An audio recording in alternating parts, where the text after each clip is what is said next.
Hello students, स्वागत है आप सभी का आपकी अपनी इस ऑनलाइन कक्षा में। बात करेंगे आज अपने इकोनॉमिक्स में मॉनेटरी पॉलिसी, जो कि एक गवर्नमेंट एग्जाम के पॉइंट ऑफ व्यू से बड़ा इंपॉर्टेंट टॉपिक है। और इकोनॉमिक्स में तो एक ऐसा इंपॉर्टेंट टॉपिक जिसमें से लगभग हमें प्रश्न देखने को मिल ही जाता है। तो मॉनेटरी पॉलिसी क्या है? कंसेप्चुअल प्लस फैक्चुअल दोनों ही प्रकार का टॉपिक है और अपडेट होने वाला टॉपिक है, चेंजेस होते रहते हैं इसमें। तो ये करंट से जुड़ा हुआ टॉपिक भी है। क्लियर है? तो शुरू करेंगे। आज अपने कौन सा टॉपिक पढ़ेंगे? मॉनेटरी पॉलिसी, मौद्रिक नीति। देखिए जरा क्या होती है मौद्रिक नीति। मौद्रिक नीति की अगर चर्चा करें तो हम इसमें क्या पढ़ने वाले हैं? सबसे पहले कि मॉनेटरी पॉलिसी होती क्या है। सबसे पहले मौद्रिक नीति क्या होती है, एक इंडेक्स बना रहे हैं अपने क्लास का कि क्या क्या पढ़ने वाले हैं अपने इस टॉपिक में। एक तो मॉनेटरी पॉलिसी होती क्या है, फिर आगे मॉनेटरी पॉलिसी के प्रकार कितने होते हैं, कितने प्रकार की होती है, मॉनेटरी पॉलिसी के उद्देश्य क्या क्या होते हैं, क्यों मॉनेटरी पॉलिसी को अपनाया जाता है, क्यों जरूरी है एक देश के लिए मॉनेटरी पॉलिसी, मौद्रिक नीति। फिर एक अपने देखेंगे इसमें कि इसका निर्माण कौन करता है, इसका संचालन कैसे होता है, ये पढ़ेंगे अपन इसको साथ में। फिर साथ में मॉनेटरी के अलावा अपन इसमें क्या पढ़ेंगे, इसके अलावा इसके उपकरण पढ़ेंगे कि कौन कौन से इसके उपकरण हैं, जैसे टूल्स कौन कौन से हैं, क्वांटिटेटिव हैं या क्वालिटेटिव टूल्स हैं, मात्रात्मक व गुणात्मक उपाय कौन कौन से हैं, उनकी चर्चा करेंगे। और फिर अपने देखेंगे इसके प्रभाव, हालांकि प्रभाव अपने साथ साथ में देखते हुए चलेंगे। तो ये चीज़ें अपने डिस्कशन करने वाले हैं आज की क्लास में। सबसे पहला सवाल, मौद्रिक नीति होती क्या है। हम आते हैं अपने सवाल पर, इस इंडेक्स के हिसाब से चलते जाएंगे, देखते जाएंगे। चलिए शुरू करते हैं। पहला ही सवाल क्या है, मौद्रिक नीति है क्या। मौद्रिक नीति को समझने के लिए आपको मॉनेटरी पॉलिसी को समझने के लिए एक कंसेप्ट पता होना चाहिए। क्या कंसेप्ट है देखो जरा। सबसे पहले बात करेंगे महंगाई की। महंगाई जिसे अपन किताबी भाषा में क्या कहते हैं, मुद्रास्फीति कहते हैं, इन्फ्लेशन कहते हैं। क्या कहते हैं? इन्फ्लेशन, मुद्रास्फीति कहते हैं। मुद्रास्फीति क्या मतलब है इसका? महंगाई का क्या होता है? महंगाई में वस्तुओं के दाम बढ़ जाते हैं। महंगाई में वस्तुओं के दाम क्या होते हैं? महंगाई का मतलब क्या होता है? जब मुद्रा का मूल्य कम हो जाए और वस्तु के दाम बढ़ जाए तब क्या कहलाएगा? महंगाई कहलाएगी। अब महंगाई क्यों बढ़ी बताओ, कोई चीज महंगी क्यों होगी? आज इस मार्कर के, एक एग्जांपल है, रियलिस्टिक एग्जांपल लेते हैं कि आज इस मार्कर के दाम क्यों बढ़ेंगे। मार्कर के दाम तब बढ़ेंगे ना जब इसकी मांग क्या होगी, इसकी डिमांड क्या होगी, इसकी डिमांड क्या होगी, अधिक होगी। तब मार्कर के दाम क्या होंगे? ज्यादा होंगे। देखिए जरा मार्कर के दाम ज्यादा होंगे। डिमांड ज्यादा क्यों है? क्योंकि लोगों के पास पैसा क्या है? ज्यादा है। डिमांड ज्यादा तभी तो। अब एक बात, मेरी जेब में पैसा ही नहीं है, मैं क्या डिमांड बढ़ाऊंगा? जब मेरी जेब में पैसा ज्यादा आएगा तभी तो मैं मार्केट में शॉपिंग करते हुए चलूंगा कि नहीं नहीं चलो चलो शॉपिंग करके आते हैं। तो मेरी जेब में पैसा है, पैसे से मांग बढ़ी है, मांग बढ़ने से डिमांड बढ़ी है। पैसा ज्यादा क्यों है? क्योंकि क्योंकि ब्याज दर क्या है? क्योंकि ब्याज दर क्या है? कम। ब्याज दर जब कम होगी लोग लोन ज्यादा लेंगे, लोन ज्यादा लेंगे, इन्वेस्टमेंट ज्यादा करेंगे। लोन कोई व्यक्ति लेगा तो ऐसा तो है नहीं लोन लेके तकिए पे रखेगा और सो जाएगा। लोन मेरे हाथ में, अगर आज 5 लाख का लोन मैंने लिया तो कहीं खर्च करने के लिए ही लिया है। तो मैंने लोन लिया, उसको कहीं मार्केट में खर्च किया, जब मैं खर्च करूंगा तो आगे दुकानदारों को पैसे मिले, वो आगे जाके खर्च करेंगे, तो पूरी इकोनॉमी में पैसा क्या करेगा? फ्लो करेगा। तो ब्याज दर कम होने से पैसा लोगों के पास बढ़ता है, बढ़ने के कारण डिमांड बढ़ती है, और डिमांड से क्या बढ़ती है? महंगाई। ये कंसेप्ट लगता है, ब्याज दर कम है। अब इसका उल्टा कर दो। अब इसका उल्टा करते हैं अपन, क्या करते हैं कि अगर अगर ब्याज दर बढ़ा दी जाए तो लोगों के पास पैसा क्या हो जाएगा? अगर ब्याज दर बढ़ा दी जाए तो लोगों के पास पैसा क्या हो जाएगा? कम। और पैसा कम होगा तो पैसा कम होने से मांग क्या होगी? कम। और मांग कम होने से महंगाई क्या होगी? कम। अगर इसको उल्टा कर दिया जाए तो यहां भी मामला सारा क्या हो जाएगा? उल्टा हो जाएगा। तो महंगाई ज्यादा क्यों है, महंगाई ज्यादा क्यों है, ये मामला पूरा रहता है। तो इसमें सारा फैक्टर कहां आ गया, सारा दोष आ गया, कहां आ गया? ब्याज दर पर। हालांकि ऐसा नहीं है कि ये एक सोल कारण है, सिर्फ इसके ब्याज दर कम होने से ही महंगाई बढ़ती है। सरकार के खर्चे ज्यादा हो जाते हैं तब भी मार्केट में पैसा ज्यादा फ्लो करता है, ज्यादा महंगाई हो जाती है, वो भी एक कारण है। लेकिन अपने मॉनेटरी पॉलिसी पढ़ रहे हैं और मॉनेटरी पॉलिसी डील करती है किससे? ब्याज दर वगैरह से डील करती है। तो इस वजह से अपनों ने यहाँ ब्याज का कंसेप्ट पढ़ा है। क्लियर हुआ? दोबारा बता देता हूं एक बार कि महंगाई ज्यादा है। क्यों ज्यादा है? क्योंकि मांग क्या है? ज्यादा। मांग ज़्यादा क्यों है? लोगों के पास पैसे ज़्यादा है। पैसे ज़्यादा क्यों है? क्योंकि ब्याज दर क्या है? बैंकों की ब्याज दर क्या है? कम। अब हमने महंगाई से बचने के लिए, महंगाई को कम करने के लिए क्या किया कि हमने महंगाई को कम करने के लिए ब्याज दर को बढ़ाया। ब्याज दर को बढ़ाते ही लोगों के पास पैसा क्या होने लग जाएगा? कम। क्योंकि जब ब्याज दर ज़्यादा होगा तो लोग लोन कम लेंगे, लोन कम लेंगे तो खर्च कम करेंगे, खर्च कम करेंगे तो दुकानों वालों के पास पैसा कम जाएगा, और जब दुकानों वालों के पास खुद के पास पैसा नहीं है तो वो आगे किसी दुकान पर शॉपिंग नहीं करेंगे। तो क्या होगा? तो ये पूरा साइकिल कम होगा और महंगाई क्या हो जाएगी? कम। अब ज़्यादा समय तक जब ब्याज दर ज़्यादा ऊंची रखी जाए तो मार्केट में महंगाई, मंदी, महंगाई कम होती है, किस में तब्दील हो जाती है? मंदी। तो अब आरबीआई को लगे कि मार्केट में महंगाई चल रही है, तो आरबीआई क्या करेगा? महंगाई की स्थिति में ब्याज दर को क्या करेगा? बढ़ाएगा। जबकि लग रहा है कि मंदी चल रही है, अरे भैया डिमांड ही नहीं है मार्केट में, डिमांड पैदा करने के लिए वो ब्याज दर को क्या करेगा? कम करेगा। क्लियर हुआ? कंसेप्ट क्लियर है? ये वाला कंसेप्ट काम करता है मौद्रिक नीति पे। अब मामला क्या है? मौद्रिक नीति एक प्रकार का बटन है, एक प्रकार का बटन है। आपको सर बटन कैसा? बटन है मतलब बोले तो लोगों की जेब से पैसा निकालना है, लोगों की जेब में पैसा डालना है। बताया ना मैंने, यही तो बताया कि ब्याज दर कम कर दी, लोगों की जेब में पैसा ज्यादा जाएगा, ब्याज दर बढ़ा दी, लोगों की जेब में पैसा क्या हो जाएगा? कम। अब इसे किताबी भाषा में बयान करते हैं। क्या है मौद्रिक नीति? केंद्रीय बैंक की वह नीति जिसके माध्यम से वह अपने देश में मुद्रा की आपूर्ति को, मनी सप्लाई को कंट्रोल करता है, वो नीति क्या कहलाती है? मौद्रिक नीति कहलाती है। देखो जरा क्या लिखेंगे डेफिनेशन में, क्या लिखेंगे? केंद्रीय बैंक की वह नीति, केंद्रीय बैंक की वह नीति जिससे वह देश में मुद्रा की आपूर्ति को नियंत्रित करता है, मुद्रा की आपूर्ति को नियंत्रित करता है।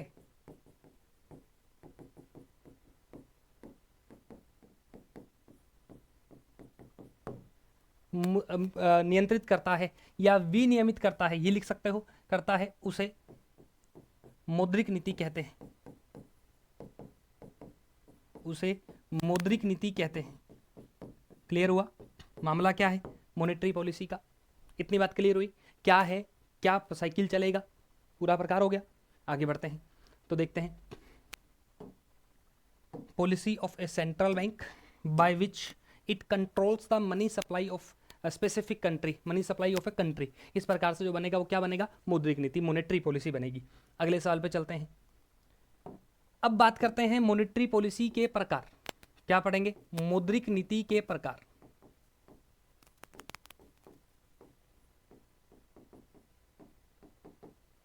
मौद्रिक नीति के प्रकार कितने प्रकार होते हैं? 2 प्रकार के होते हैं। 2 प्रकार कौन कौन से हैं? एक तो आएगा विस्तारवादी,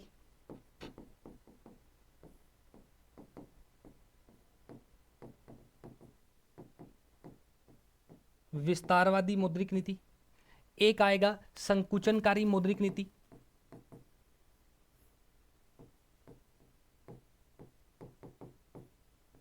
कारी मौद्रिक नीति। अगर इंग्लिश की बात करें तो इसे कहेंगे कॉन्ट्रैक्शनरी, कॉन्ट्रैक्शनरी मॉनेटरी पॉलिसी। इसे क्या कहेंगे? एक्सपेंशनरी, इसे क्या कहेंगे? एक्सपेंशनरी मौद्रिक नीति, monetary policy, expansionary monetary policy. और क्या कह सकते हैं? महंगी मौद्रिक नीति, महंगी मॉनेटरी पॉलिसी। जबकि इसे क्या कह सकते हैं? सस्ती मॉनेटरी पॉलिसी,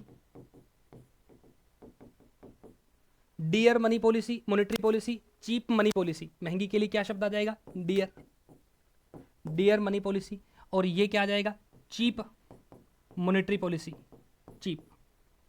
अब मामला क्या है? विस्तार करोगे। विस्तार किसका? देखो जब मार्केट में पैसा होगा तभी तो गतिविधियां क्या होंगी? ज़्यादा, मतलब कि विस्तार होगा। और मार्केट में पैसा ज़्यादा कब होगा?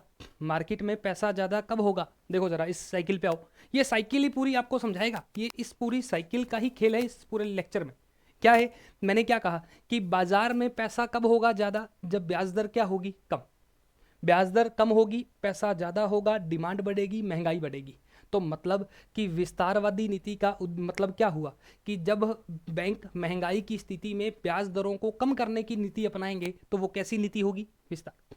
विस्तार हो रहा है, इस सिंबल से समझना, इस हाथ से समझना कि विस्तार हो रहा है। विस्तार बोले तो कि हम ब्याज दर को कम करेंगे, कम करते ही पैसा आएगा, पैसा आते ही आर्थिक गतिविधियां क्या होंगी, बढ़ेंगी। विस्तार हुआ कि नहीं हुआ, आर्थिक गतिविधियों का विस्तार हुआ, ब्याज दर कम हुई, कम होते ही पैसा आया, पैसा आते ही विस्तार हुआ। तो ये विस्तारवादी ब्याज दर कम करने की नीति। बताओ कब अपनाएंगे, ब्याज दर कब कम करेंगे, कम कब करेंगे, जब महंगाई क्या होगी, ज्यादा होगी, तब तो ब्याज दर कम है। जब हमें ब्याज दर कम करनी, क्या करनी है, ब्याज दर कम करनी है। लेकिन कम कब करेंगे ब्याज दर को, देखो जरा, जब मंदी की स्थिति होगी, जब मंदी की स्थिति होगी तो उस दौरान हम क्या करेंगे, देखो जरा यहाँ एक आप इसमें पहले लिखो, फिर समझता आगे एग्जांपल से समझेंगे इसको। देखो अपने यहाँ लिखते हैं, हाँ ठीक है, लिखो क्या होगा। अपना केंद्रीय बैंक कौन सा है, आरबीआई। अपन भारत के संदर्भ में बात कर रहे हैं तो लिखेंगे आरबीआई द्वारा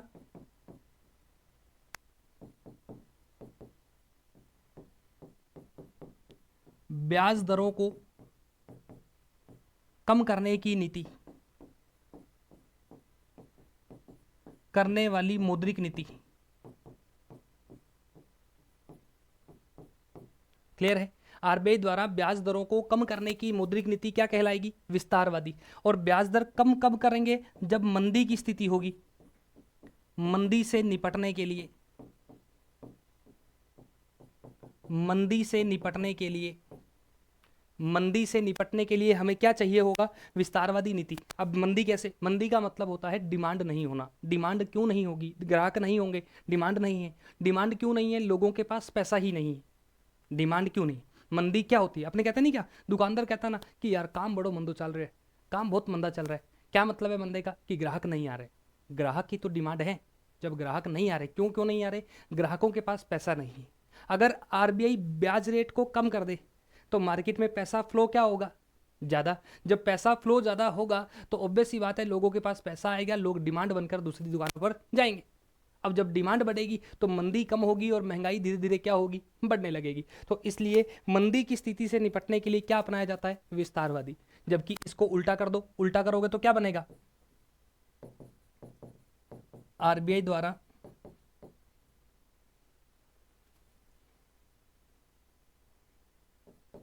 ब्याज दरों को, आरबीआई द्वारा ब्याज दरों को बढ़ाने की नीति, बढ़ाने वाली मौद्रिक नीति, मौद्रिक नीति, ब्याज दरों को बढ़ाने वाली मौद्रिक नीति। कि ब्याज दरों बढ़ा देंगे और कम कर देंगे, यही खेल है पूरा का पूरा। तो ये अपने कम हो गई, अच्छा बढ़ा दिया है। ब्याज दर बढ़ाएंगे कब, ब्याज दर कब बढ़ाएंगे, महंगाई को कम करना है। महंगाई को कम करने के लिए हमें ब्याज दर क्या करनी पड़ेगी, बढ़ानी पड़ेगी। तो ये कब अपनाई जाएगी, मुद्रास्फीति को नियंत्रित करने के लिए। कब बनाएंगे, मुद्रास्फीति को नियंत्रित करने के लिए।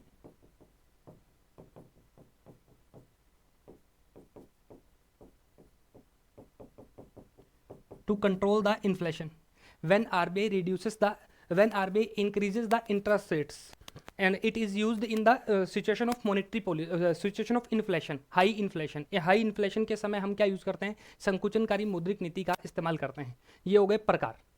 अब अपनों ने क्या क्या बात करी थी, क्या है प्रकार पढ़ लिए, अब क्या पढ़ेंगे, उद्देश्य, कि मौद्रिक नीति बनाई क्यों जाती है। क्या पॉइंट अगला, मौद्रिक नीति के उद्देश्य, objectives of the monetary policy. क्या बनेंगे, ऑब्जेक्टिव्स, क्यों बनाई गई है।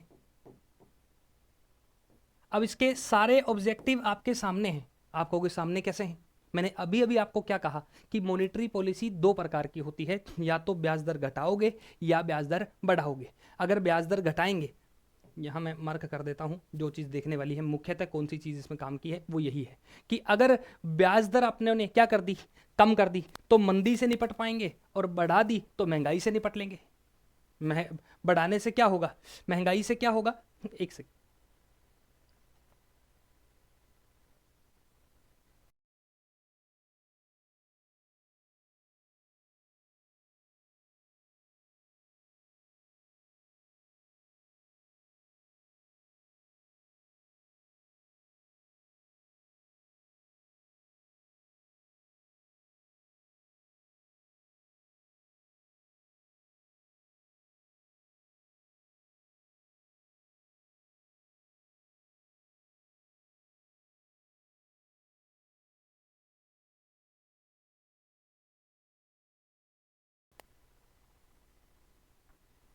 देखिए, अब मैंने क्या कहा आपको कि यहाँ अगर विस्तारवादी और संकुचनकारी में अंतर है, तो यहाँ कम कर दी तो हम मंदी से निपट लेंगे, और अगर बढ़ा दी तो हम महंगाई से निपट लेंगे। दोनों से निपटने के लिए हमारे पास ऑप्शन आ गया। अब अपने चलते हैं आगे कि पहला उद्देश्य तो आपके सामने है, क्या, मुद्रास्फीति व मंदी से निपटने के लिए महंगाई और महंगा होना और सस्ता होना, इन दोनों में हमें क्या करना है, हमें इन दोनों से क्या करना है, निपटना है, पहला पॉइंट। दूसरा क्या बनेगा कि अर्थव्यवस्था में स्थिरता लाना है। तीसरा क्या बनेगा, stability, to bring the stability in the economy, अर्थव्यवस्था में स्थिरता लाना, अर्थव्यवस्था में स्थिरता लाना दूसरा पॉइंट हो गया कि स्थिरता, स्टेबिलिटी। स्टेबिलिटी का मतलब क्या होता है यहाँ पे देखो जरा, स्टेबिलिटी, स्टेबिलिटी का मतलब होता है कि वस्तुओं के दाम, वस्तु और सेवाओं के दाम ना तो ज़्यादा एकदम से ऊपर जाएं, ना ही ज़्यादा नीचे जाएं। जैसे कि आज इस मार्कर के दाम मान लीजिए 50 रुपये हैं, तो ऐसा नहीं हो कि कल मैं इसको खरीदने जाऊं तो 70 का मिले, और परसों मैं इसको खरीदने जाऊं तो ये मेरे को 50 का मिले। ऐसा नहीं होना चाहिए, ज़्यादा उतार चढ़ाव नहीं आए। इसके लिए हमें क्या करना पड़ेगा, मॉनेटरी पॉलिसी में जो हमने मनी सप्लाई जो है उसको बैलेंस रखना पड़ेगा कि ना तो ब्याज दर इतनी कम हो जाए कि डिमांड एकदम से ही ज़्यादा बढ़ जाए, और ना ही ब्याज दर इतनी ज़्यादा हम बढ़ा दें कि एकदम से ही डिमांड लो हो जाए। तो हमें मनी सप्लाई को बैलेंस रखना है, जिससे मार्केट में क्या रहेगी, स्टेबिलिटी रहेगी, वस्तुओं के दाम, वस्तुओं की डिमांड जो है वो ज़्यादा ऊपर नीचे नहीं होगी। क्लियर है? तो एक स्टेबिलिटी लानी है, एक हमें महंगाई से और मंदी से निपटना है। दो उद्देश्य हो गए। तीसरा पढ़ते हैं, तीसरा क्या कहता है इसमें,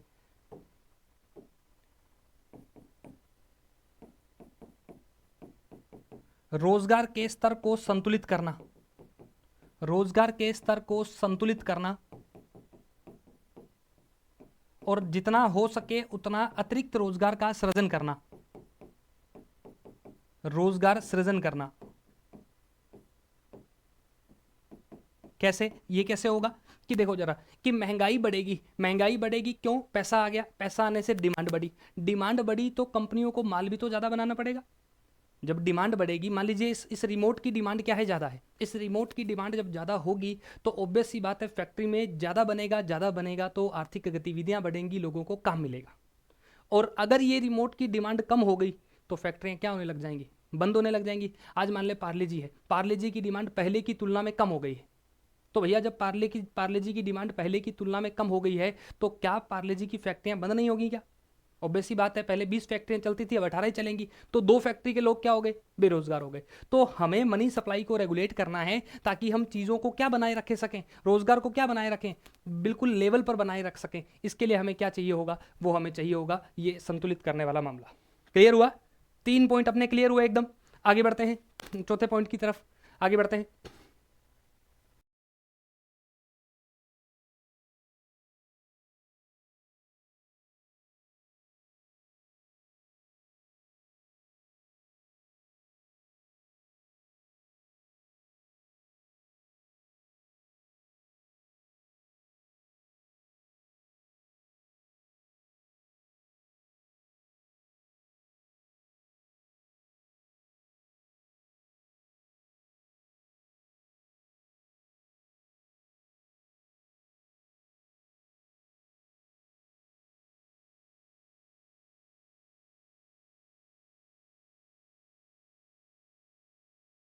हाँ जी, आगे बढ़ते हैं। और देखिए रोजगार सृजन वाला हो गया।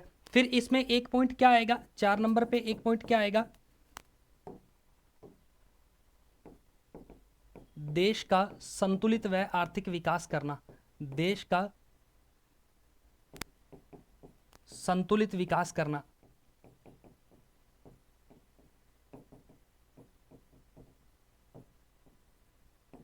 विकास सुनिश्चित करना, ये होगा। 5वें नंबर पे हम क्या लिख सकते हैं,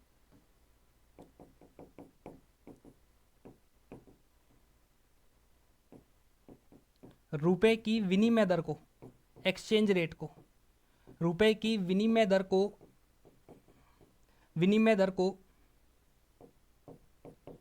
प्रबंधित करना, मैनेज करना, कि एक्सचेंज रेट रुपए का कमजोर होना, मजबूत होना, मतलब डॉलर के बदले में रुपए का जो भाव है, आज 80 रुपए का डॉलर, 80 रुपए का $1 है, तो हमें ये बनाकर रखना है, अपनी मॉनेटरी पॉलिसी को इस तरीके से बनाना है कि हम रुपए की जो एक्सचेंज रेट जो है उसको भी क्या कर पाएं, कंट्रोल कर पाएं। तो उसके लिए हमें क्या रखा गया है, रुपए की विनिमय दर को क्या करना है, प्रबंधित करना है।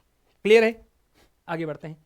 उद्देश्य हो गए, ऑब्जेक्टिव्स हो गए, तो ये इसके ऑब्जेक्टिव में सिंपल सिंपल भाषा में समझो जरा। ये तो आपको नोट्स बनाने के लिए है कि आप नोट्स बना पाएं सिंपल, कि महंगाई और मंदी इनको कंट्रोल करना। दूसरा कि मार्केट में रेट ज़्यादा ऊपर नहीं जाए, हमें स्थिरता पर बात करनी है। तीसरा हमें रोजगार बनाकर रखने हैं। चौथा देश का विकास सुनिश्चित करना है। पांचवा रुपए की एक्सचेंज रेट को कंट्रोल करना है। अब आप कहोगे रुपए का डॉलर से ये मामला मॉनेटरी में कैसे आ गया, अपने आगे पढ़ेंगे। ओपन मार्केट ऑपरेशंस, उन मार्केट ऑपरेशंस के अंदर आरबीआई डॉलर को कम ज़्यादा करती है, डॉलर को खरीद बिक्री करती है डॉलर की, तो उसके लिए ये लाइन लिखी जाती है कि रुपए का एक्सचेंज रेट को कंट्रोल करना।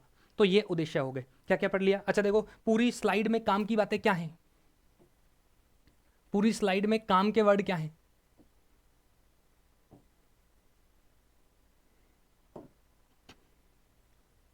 पूरी स्लाइड में काम है, इन शब्दों का ही तो काम है। बस 5 शब्द याद रखोगे, 5 लाइनें याद हो जाएंगी आपको, तो ये आपको याद रखने हैं। आगे बढ़ते हैं, अगले में चलते हैं। इसके बाद अपनों ने पढ़ा था मौद्रिक नीति का निर्माण। क्या पॉइंट पढ़ेंगे, मौद्रिक नीति का निर्माण, कि कैसे मौद्रिक नीति बनती है, निर्माण कौन करता है,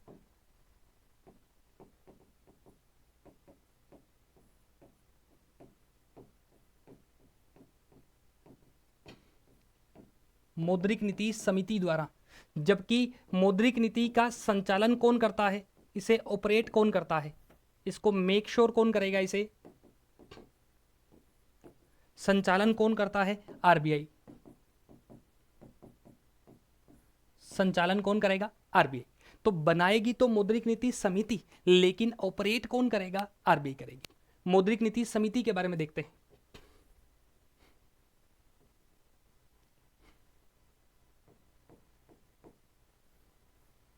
गठन जो है वो आरबीआई अधिनियम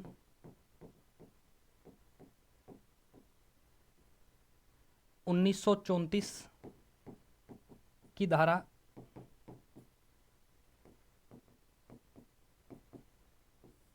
45 जेड के अंतर्गत होता है, जेड के अंतर्गत होता है इसका गठन। एक तो ये, दूसरा पहली बार गठन कब हुआ था, इसका पहली बार गठन कहें तो पहली बार गठन कब हुआ था, 2016 में, 2016 में। अब आप कहोगे 2016 में बनी है, उससे पहले 2016 से पहले कितनी ब्याज रेट क्या होगी कौन डिसाइड करता था, केवल आरबीआई डिसाइड करता था। लेकिन 2016 से लेकर उसके बाद आज वर्तमान में अगर बात करें तो कहा गया कि मॉनेटरी पॉलिसी का निर्माण जो होगा, मॉनेटरी पॉलिसी को डिसाइड जो करेगा वो एक समिति करेगी। उस समिति में ना केवल आरबीआई होगा बल्कि सरकार के सदस्य भी शामिल होंगे। तो इसमें कहा गया पहली बार गठन किया गया। इसमें कुल सदस्य कितने होते हैं,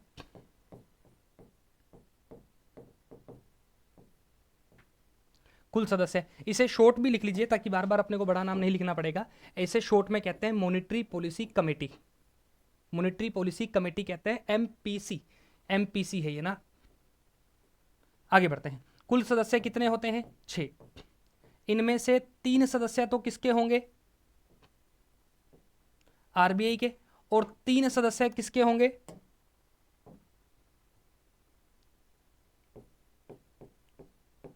तीन सदस्य तो होंगे आरबीआई के और 3 सदस्य होंगे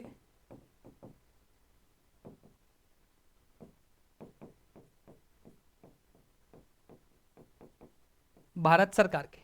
3 सदस्य तो भारत सरकार के और 3 सदस्य आरबीआई के। आरबीआई के सदस्य कौन कौन होंगे? एक तो होगा गवर्नर, आरबीआई गवर्नर, जो इस समिति के क्या होंगे? अध्यक्ष होंगे। और जो वर्तमान में कौन है? संजय मल्होत्रा। क्या नाम है? संजय मल्होत्रा। और अगर बात करें 2 पे, तो एक आरबीआई का उप गवर्नर होगा, उप गवर्नर होगा।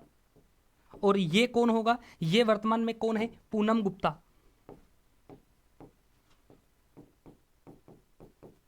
वर्तमान में कौन है? पूनम गुप्ता। एक आरबीआई के कार्यकारी निदेशक होंगे, एग्जीक्यूटिव डायरेक्टर होंगे, कार्यकारी निदेशक होंगे। जो नॉमिनेट कौन करेगी? जो नॉमिनेट कौन करेगी?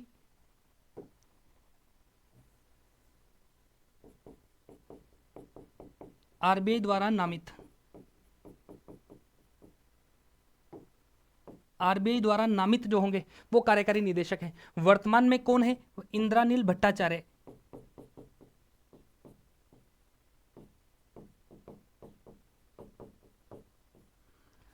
इंद्रानील भट्टाचार्य वर्तमान में कौन है? इंद्रानील भट्टाचार्य यहाँ है। 3 व्यक्ति हैं, आरबीआई के 3 हैं, आरबीआई गवर्नर हैं, आरबीआई उप गवर्नर हैं और एक अपने बात करें तो आरबीआई के कार्यकारी निदेशक हैं। तो आगे बढ़ते हैं। अब 3 भारत सरकार के मेंबर हैं। 3 भारत सरकार के मेंबर कौन कौन है? वर्तमान में कौन कौन है उनके नाम लिख रहा हूं। एक डॉक्टर नागेश कुमार, नागेश कुमार। एक है डॉक्टर सौगत भट्टाचार्य,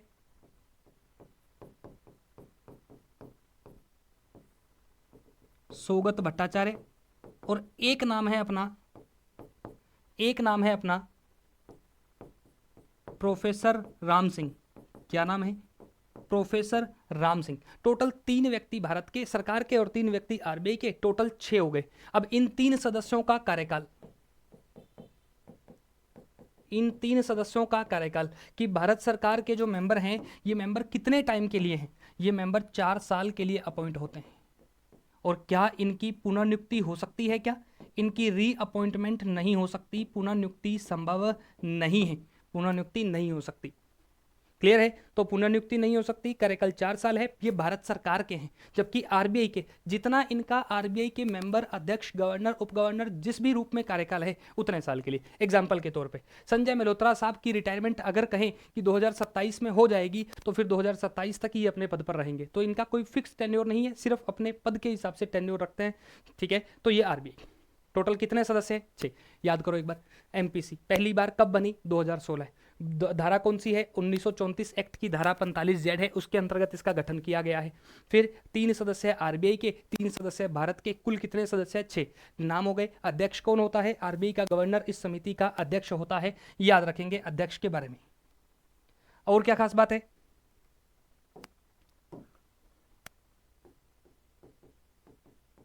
एमपीसी द्वारा निर्णय जो लिए जाएंगे वो किस आधार पर लिए जाएंगे? वो बहुमत, मेजोरिटी के आधार पर लिए जाएंगे। बहुमत के आधार पर लिए जाएंगे। ठीक है साहब। आगे एमपीसी में निर्णायक मत किसके पास होगा? Monetary policy committee. एमपीसी का मतलब क्या है? मौद्रिक नीति समिति, एमपीसी। एमपीसी में निर्णायक मत किसके पास होगा? कास्टिंग वोट हमेशा किसके पास होता है? अध्यक्ष के पास होता है। निर्णायक मत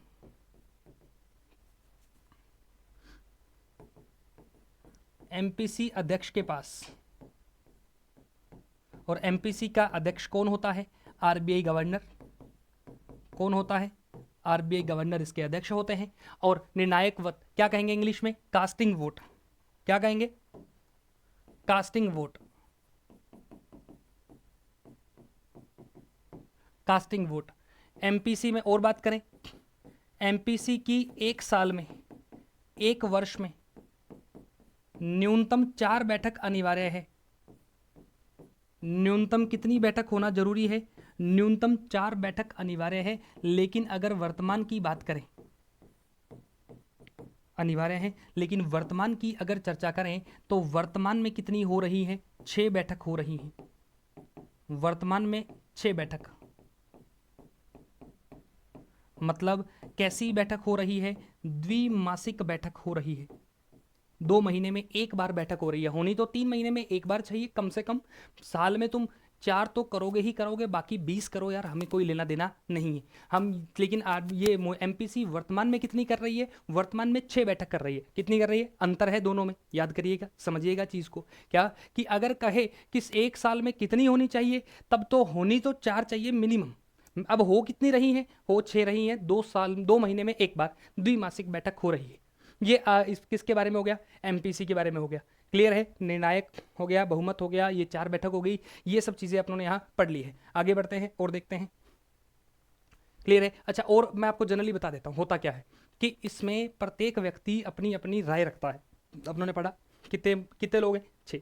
मीटिंग करने बैठेंगे, कहेंगे सर बताइए ब्याज दर बढ़ानी है कि घटानी है, मनी सप्लाई को कम करना है कि मनी सप्लाई को ज़्यादा करना है। तो इसके लिए प्रत्येक व्यक्ति एक लिखित में स्टेटमेंट जारी करेगा। जैसे मान लीजिए मैं एमपीसी का मेंबर हूं, तो मैं लिखित में एक स्टेटमेंट जारी करूंगा और मैं कहूंगा मुझे लगता है कि देश में वर्तमान समय में इन इन कारणों से महंगाई ज़्यादा है, इसलिए ब्याज दर कम करनी चाहिए। तो मैं मेरा स्टेटमेंट लिखित में रखूंगा और कुछ समय बाद में उस लिखित स्टेटमेंट को साइट पे अपलोड किया जाएगा और बताया जाएगा कि हमारे इस सदस्य ने ब्याज दर को कम करने की बात की थी। पूरी ट्रांसपेरेंसी के साथ काम करने के लिए कहा गया है। पूरी ट्रांसपेरेंसी के साथ ये मॉनेटरी पॉलिसी को बनाया जाता है। लेकिन इसे कंट्रोल कौन करता है? आरबीआई।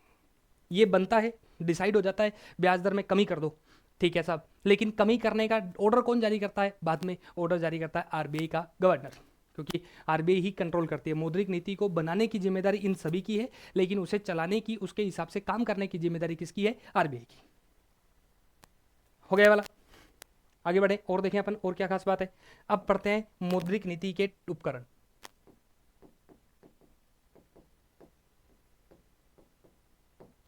मौद्रिक नीति के उपकरण, tools of the monetary policy.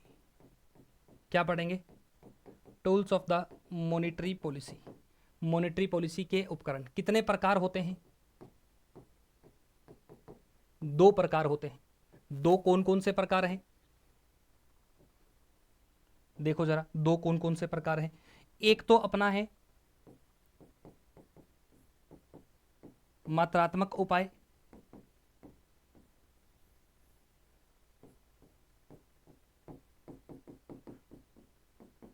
Quantitative tools, और एक अपना है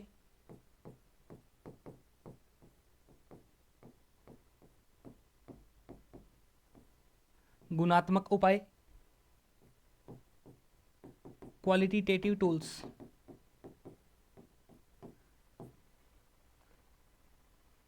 जिनसे आरबीआई, जिन उपकरणों का मतलब जिन जिन चीज़ों का यूज़ करते हुए आरबीआई मनी सप्लाई को कम ज़्यादा करेगा, वो तो कैसे टूल हैं? ये मॉनेटरी पॉलिसी वाले क्वांटिटेटिव टूल्स हैं। गुणात्मक में ऐसे टूल होते हैं, ऐसे मेथड होते हैं जिनके माध्यम से आरबीआई ग्राहकों की ऋण लेने की क्षमता को ही कम कर देता है। जैसे उदाहरण से समझे कि अगर ब्याज दर कम हो गई तो ये किसको प्रभावित किया? ये कौन सा टूल में जाएगा? मॉनेटरी पॉलिसी के क्वांटिटेटिव टूल कहलाएंगे, मात्रात्मक है। लेकिन अगर कह दिया जाए कि पहले जिस घर के बदले में 10 लाख के बदले में 7 लाख का लोन मिलता था, आज वो 10 लाख के बदले 6 लाख का लोन मिलेगा, ब्याज दर में कोई चेंज नहीं है, यहाँ ब्याज दरों से छेड़खानी नहीं हुई है। यहाँ क्या किया है? ऋण लेने की साख सृजन की क्षमता को क्या कर दिया? नियंत्रित कर दिया। तो वो क्या बन जाएगा? गुणात्मक उपाय। तो इसमें तो क्या लिखोगे?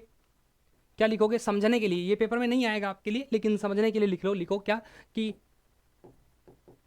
मुद्रा की आपूर्ति को नियंत्रित करते हैं। जबकि इसमें क्या होता है? इसमें ऋण लेने की क्षमता को नियंत्रित करते हैं। ऋण लेने की क्षमता को नियंत्रित करते हैं, नियंत्रित करते हैं।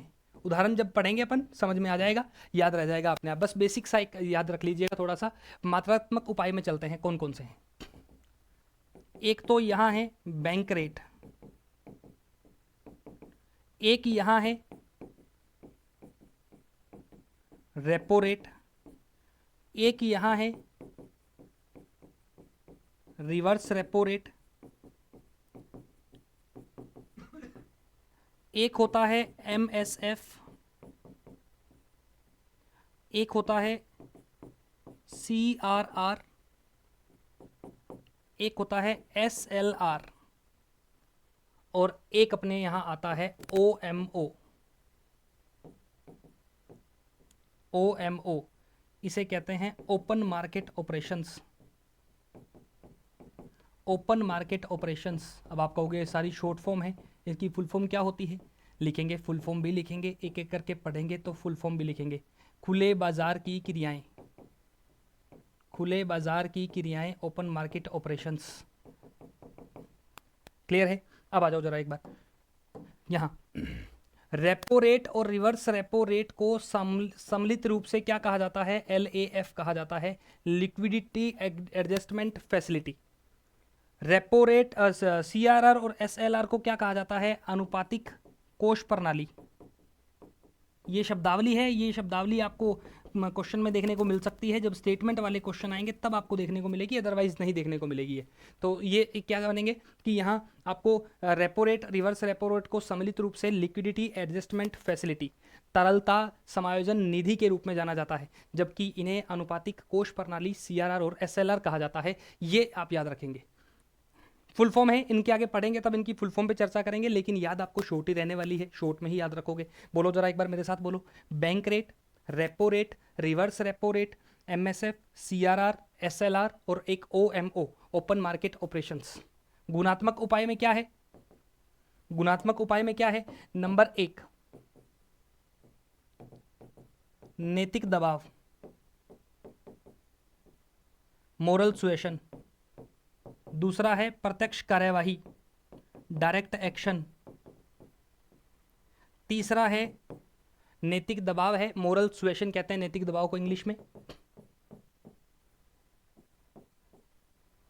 मोरल सुएशन, प्रत्यक्ष कार्यवाही है। और तीसरा पॉइंट क्या बनेगा इसमें? तीसरा पॉइंट इसका बनेगा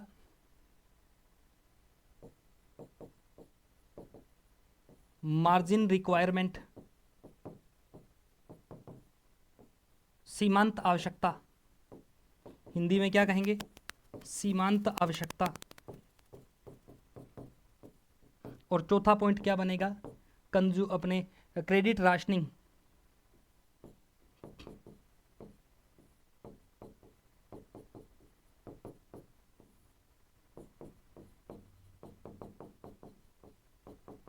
क्रेडिट राशनिंग, ये क्रेडिट राशनिंग। क्लियर है? तो मार्जिन रिक्वायरमेंट, क्रेडिट राशनिंग, ये 4 प्रकार के तो गुणात्मक है और ये 7 प्रकार के मात्रात्मक है। पहले इस प्रकार का प्रश्न बनेगा आपसे। प्रश्न क्या बनेगा? सुनिए जरा ध्यान से। प्रश्न क्या बनेगा? प्रश्न बनेगा, 4 ऑप्शन देगा एग्जामिनर और कहेगा निम्न में से कौन सा एक मॉनेटरी मौद्रिक नीति का मात्रात्मक उपाय नहीं है। एक नाम इनमें से मिलेगा, 3 नाम इनमें से मिलेंगे। एग्जामिनर कहेगा निम्न में से कौन से गुणात्मक उपाय हैं, और 2 नाम ये मिलेंगे, 2 नाम ये मिलेंगे, और उसमें ऑप्शन बनेंगे A और B है, B और C है। इस प्रकार के प्रश्न बनेंगे। तो ये प्रश्न इसमें से बनेंगे, ये आपको ध्यान देना है। क्लियर है? आगे बढ़ते हैं।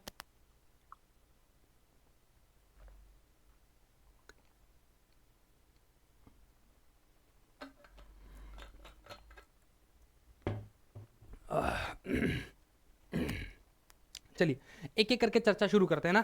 पहले मात्रात्मक उपायों की चर्चा करेंगे।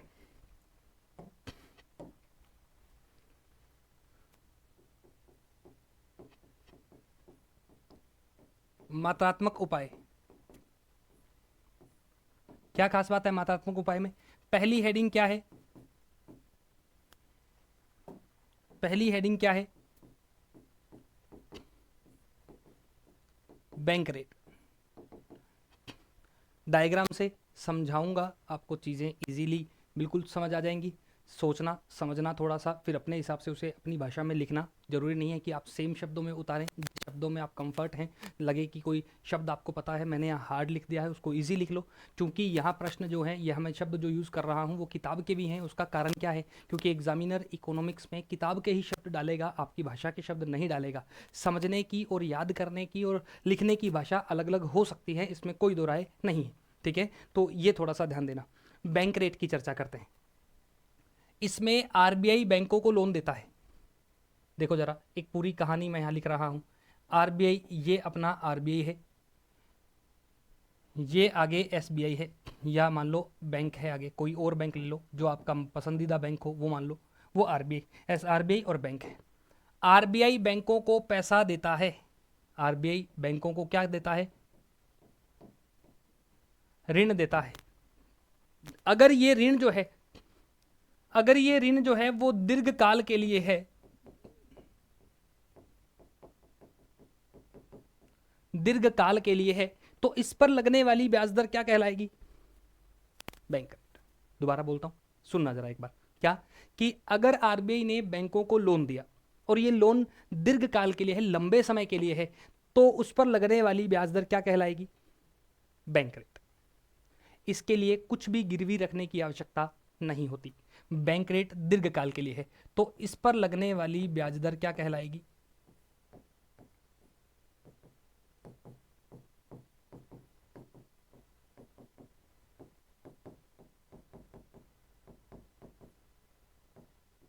ब्याज दर बैंक रेट कहलाएगी। कितने दीर्घकाल में दिन कितने होते हैं? दीर्घकाल को अब परिभाषित करो। आपने कहा सर दीर्घकाल में पता कैसे लगेगा? 90 दिन है, 20 दिन है, 500 दिन है, 1000 दिन है, हमें कुछ तो बताओ। दीर्घकाल की परिभाषा तो दो, क्या होगी? तो दीर्घकाल की परिभाषा क्या होती है? 91 डेज से अधिक, 91 दिन से अधिक की अवधि के लिए जब बैंक पैसा लेते हैं तो वो दीर्घकाल माना जाता है। अब दोबारा पढ़ता हूं एक बार मैं इसको ना, कि आरबीआई ने बैंकों को उधार दिया, अगर 91 दिन से ज्यादा अवधि मतलब दीर्घकाल के लिए पैसा दिया, तो उस पर लगने वाली ब्याज दर क्या कहलाएगी? बैंक रेट कहलाएगी। और इसके लिए बैंक को आरबीआई के पास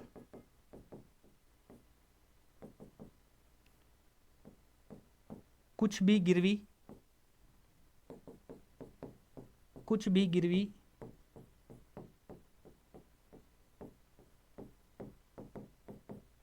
नहीं रखना पड़ता, कुछ भी गिरवी नहीं रखना पड़ता, पहला पॉइंट। आगे, वर्तमान में कितनी है? वर्तमान में 5.5% है। वर्तमान में कितनी है?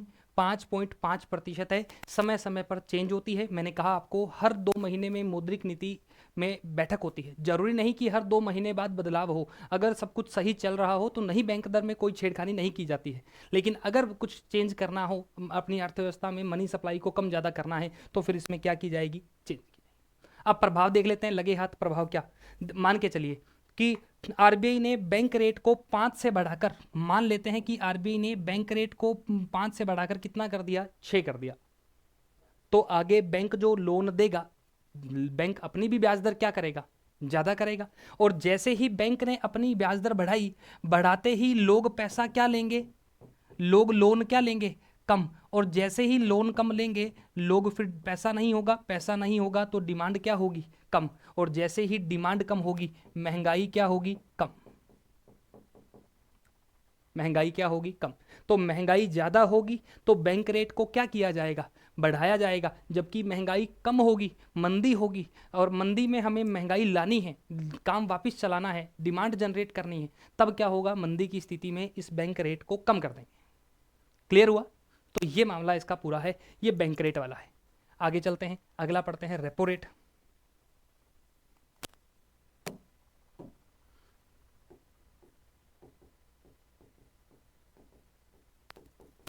रेपो रेट फुल फॉर्म होती है रीपर्चेज ऑप्शंस। क्या होती है? रीपर्चेज ऑप्शन इसकी फुल फॉर्म होती है। रेपो रेट में क्या मामला है? देखो जरा, पहले हमने क्या डायग्राम बनाया था कि आरबीआई जो है वो लोन देता है, और किसे लोन देता है? बैंक को लोन देता है। पहले हमने कहा था कि ये ऋण जो दिया गया है वो दीर्घकाल के लिए था। अब ये जो ऋण है, अब ये जो ऋण है ये दीर्घकाल के लिए नहीं है, बल्कि किसके लिए है? अल्पकाल के लिए है। और अल्पकाल बोले तो 91 दिन से कम की अवधि, 91 दिन से कम की अवधि को क्या कहेंगे? अल्पकाल कहेंगे। और इस ऋण पर लगने वाली ब्याज दर क्या कहलाएगी? ब्याज दर क्या कहलाएगी? Repo rate. क्या कहलाएगी? रेपो रेट कहलाएगी ब्याज दर। क्या मामला है कि जब आरबीआई बैंकों को लोन तो देगा, लेकिन लोन किसके लिए देगा? अल्पकाल। अल्पकाल बोले तो 91 दिन से कम अवधि के लिए जब लोन दिया जाएगा तो वो ब्याज दर क्या कहलाएगी? वो अपने रेपो रेट कहलाएगी, उस पर लगने वाली ब्याज दर। क्लियर है? लेकिन यहां आरबीआई को गिरवी रखना जरूरी है, बैंकों को आरबीआई के पास गिरवी रखना जरूरी है। और गिरवी के तौर पर मुख्यतः सरकारी प्रतिभूतियां, गवर्नमेंट सिक्योरिटीज को ही क्या रखा जाता है? गिरवी रखा जाता है। तो लिखो इसके बाद आगे क्या, इसमें बैंक द्वारा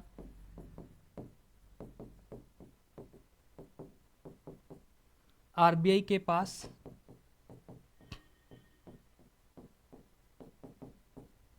सरकारी प्रतिभूतियां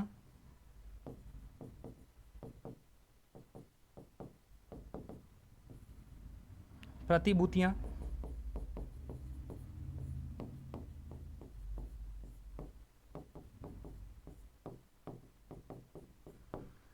गिरवी रखी जाती है। इसमें बैंक द्वारा आरबीआई के पास गवर्नमेंट सिक्योरिटीज, सरकारी प्रतिभूतियां क्या कहेंगे? Government securities. Government securities. Government securities क्या होती है? अब आपको सर सरकारी प्रतिभूतियां क्या होती है, हमें ये नहीं पता। देखो जरा, सरकारी प्रतिभूतियां क्या होती है इसको भी समझ लेते हैं। गवर्नमेंट आपसे पैसा लेगी और पैसे के बदले में आपको एक रसीद जारी करेगी, और वो रसीद बट्टे पर जारी होती है, डिस्काउंट पर जारी होती है। मान लीजिए मेरे पास पैसा पड़ा है एक्स्ट्रा, मैंने कहा मेरे पास 5 लाख रुपए अतिरिक्त पड़े हैं। अब घर पे पड़े पैसे में ब्याज तो मिलता नहीं है, वो तो 5 का 5 ही रहेगा, या तो मैं उसे बैंक में डलवाऊं। लेकिन मुझे लगता है बैंक की बजाय गवर्नमेंट ऑफर निकालती है आरबीआई के थ्रू। हालांकि गवर्नमेंट सिक्योरिटीज केंद्र सरकार की होती हैं, जारी कौन करता है? आरबीआई करता है। किसके लिए? केंद्र सरकार के लिए जारी करता है। सरकार कहती है आरबीआई को कि भैया जारी करो और कुछ पैसे हमें ला कर दो, तो इसके लिए गवर्नमेंट सिक्योरिटीज निकालती है। उसमें आरबीआई क्या कहती है? ऊपर लिखा होगा गवर्नमेंट ऑफ इंडिया, यहाँ जो व्यक्ति खरीदेगा नाम लिखा होगा, उसका पता लिखा होगा, यहाँ सब होगा। और यहाँ अमाउंट लिखी होगी कितने रुपए की है, और यहाँ मैच्योरिटी अमाउंट लिखी होगी कि जब ये पूरी हो जाएगी, यहाँ अवधि लिखी होगी, और यहाँ साइन किए होंगे आरबीआई गवर्नर के। इस प्रकार से एक रसीद जनरेट होती है कि मान लीजिए मैंने 1 लाख की खरीदी है और 6 महीने की मैंने ये गवर्नमेंट सिक्योरिटी खरीदी है, तो मेरी मैच्योरिटी अमाउंट कितनी हो जाएगी? 1,05,000। मैं आरबीआई को 1 लाख देकर ये रसीद ले आऊंगा, और 6 महीने बाद जाकर आरबीआई को कहूंगा कि सर मेरी मैच्योरिटी अवधि 6 महीने की थी, मेरी रसीद की अवधि 6 महीने की थी, पूरी हो गई है, सर मेरे को पैसे दे दो। आरबीआई मुझे कितने रुपए दे देगा? 1,05,000। तो मेरे 5,000 रुपए ब्याज के रूप में आ गए कि नहीं आगे? आगे। और उसके बदले बैंक में जमा करवाता तो उतना ब्याज मुझे नहीं मिलता। तो ये सरकारी। अब बैंक क्या करते हैं कि मान लीजिए एक बैंक के पास एक दिन में 2 करोड़ रुपए आ गए, लोन लेने वाले 1.5 करोड़ आए, भी 2 करोड़ रुपए जमा हुए, लोन के लिए 1.5 करोड़ की एप्लीकेशन आ गई, तो बैंक ने 1.5 करोड़ लोन उनको दे दिया। बच गए कितने? 50 लाख। तो बैंक कभी भी पैसा अपने पास नकदी में नहीं रखता, बल्कि उस पैसे को कहीं ना कहीं अरेंज करता है। क्योंकि जो 50 लाख ग्राहकों ने जमा करवाए हैं, जो एक्स्ट्रा 50 लाख बचे हैं, आरबीआई को, बैंकों को, ग्राहकों को ब्याज का भुगतान करना पड़ेगा। भी मेरे 50 लाख एक्स्ट्रा बैंक के पास पड़े हैं, मैं तो ब्याज मांगूंगा ही ना, बैंक उसको यूज करे नहीं करे तो मैंने ब्याज लेना है बैंक से, तो बैंक के खर्चा लग जाता है। इस वजह से बैंक क्या करता है? उन पैसे को किस में डाल देता है? गवर्नमेंट ऑफ इंडिया की सरकारी प्रतिभूतियों में डाल देता है और अपने पास रख लेता है।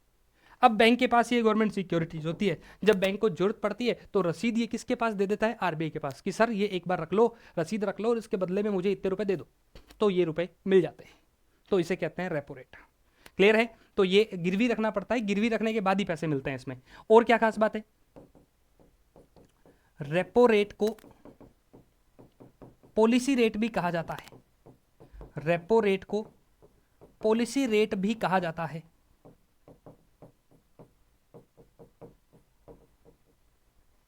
क्योंकि बाकी सभी दरों का निर्धारण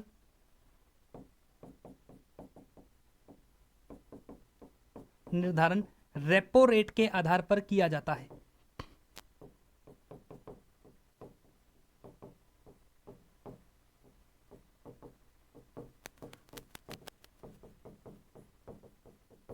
रेपो रेट के आधार पर किया जाता है। बाकी सभी दरों का निर्धारण रेपो रेट के आधार पर किया जाता है, याद रखेंगे रेपो रेट।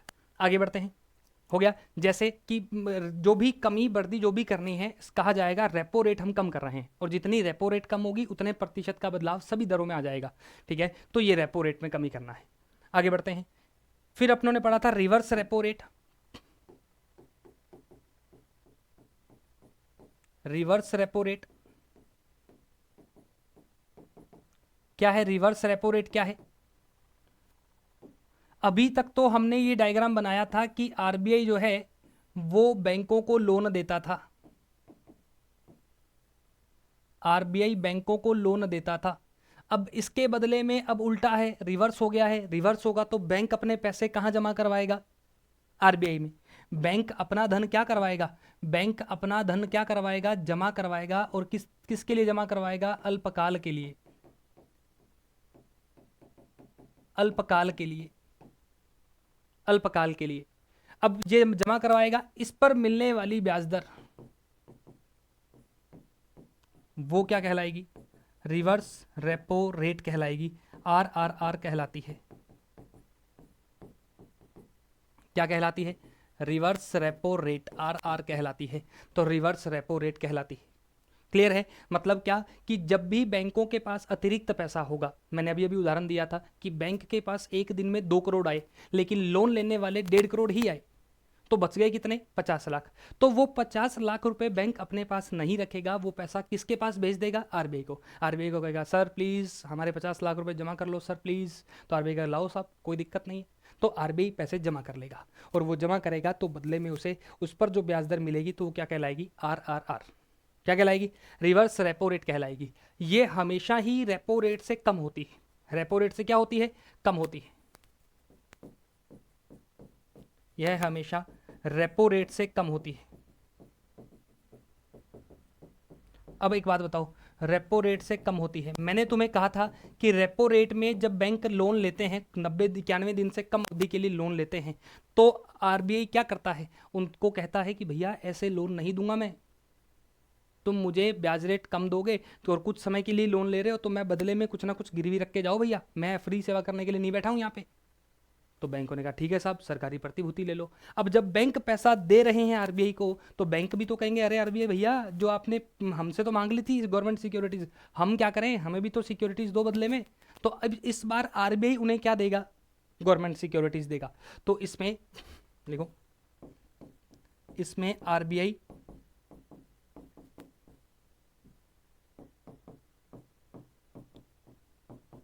बैंक को सरकारी प्रतिभूतियां देता है।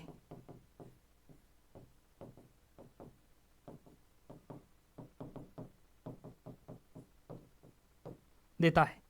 और ये वर्तमान में कितनी है? रिवर्स रेपो रेट वर्तमान में कितनी है? 3.35% है। और अगर रेपो रेट की बात करें, रेपो रेट वर्तमान में कितनी है?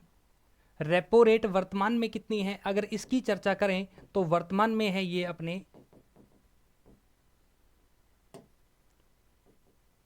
5.25% है। कितने प्रतिशत है? 5.25% है वर्तमान में। क्लियर है? तो ये याद रखेंगे 5.25%। आगे बढ़ते हैं रिवर्स। अब एक है एमएसएफ।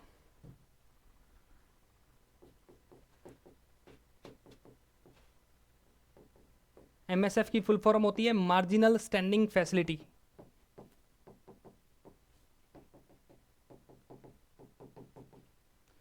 सीमांत स्थायी सुविधा। क्या बनेगा? हिंदी क्या बनेगी?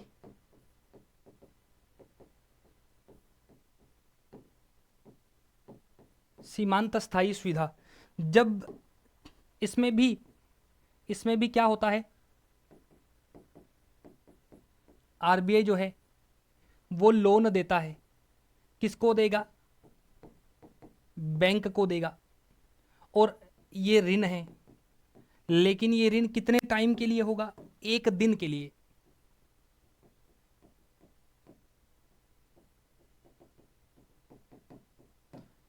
जब आरबीआई बैंकों को लोन देता है और वो लोन सिर्फ एक दिन के लिए देता है तो हम उसको क्या कहते हैं? एमएसएफ कहते हैं। तो उसको क्या कहते हैं? एमएसएफ। उस ऋण पर लगने वाली ब्याज दर क्या कहलाएगी?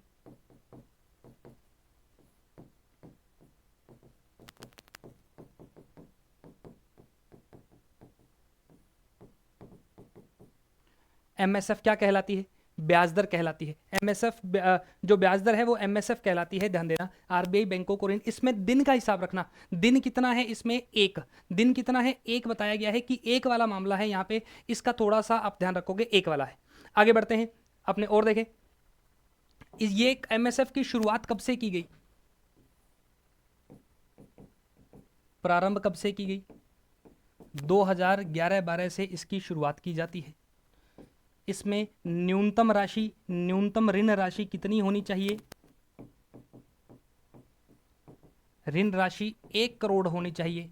और आगे जब बढ़ेगी तो इसके गुणज में, इसके मल्टीप्लाई में बढ़ सकती है। 1, 2, 3, 4, 5। ऐसा नहीं कि 1.5 करोड़, 2.5 करोड़, 3.5 करोड़, ये नहीं हो सकता। आपको एक के गुणज में ही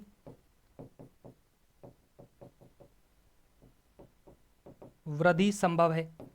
ठीक है। अधिकतम राशि कितनी है? मैक्सिमम कितने राशि ले सकते हैं इसमें? बैंक अपनी एनडीटीएल का 1%।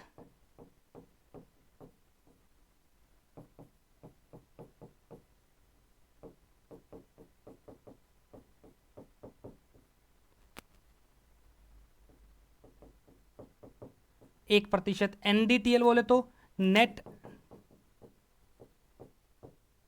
Demand and time liability.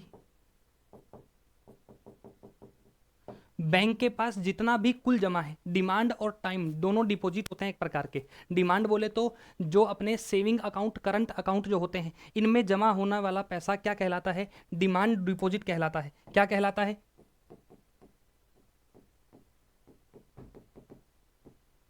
Demand deposit कहलाता है। डिमांड डिपॉजिट बोले तो करंट अकाउंट और सेविंग अकाउंट, ये तो डिमांड डिपॉजिट होता है। Saving account. और टाइम डिपॉजिट बोले तो आपने एफडी करवाते हैं, एफडी फिक्स्ड डिपॉजिट, और एक होता है आरडी, रिकरिंग डिपॉजिट। एक साथ बैंक की टेबल पे पैसा रख दिया कि भैया 10 साल बाद ही निकालूंगा, बताओ कितने रुपए दोगे? तो तुमने क्या करवा दी? एफडी। तुमने कहा नहीं भैया ज़्यादा नहीं है पैसे मेरे पास, हर महीने पैसे जमा करवाऊंगा, किस्तों में पैसे जमा करवाऊंगा, बताओ मैं 10 साल तक किस्त जमा करवाऊं तो बदले में कितना मिलेगा? तो वो तुम पैसा जो जमा करवाओगे वो क्या कहलाएगा? आरडी, आवर्ती जमा। रिकरिंग डिपॉजिट कहते हैं इसको। क्या कहते हैं?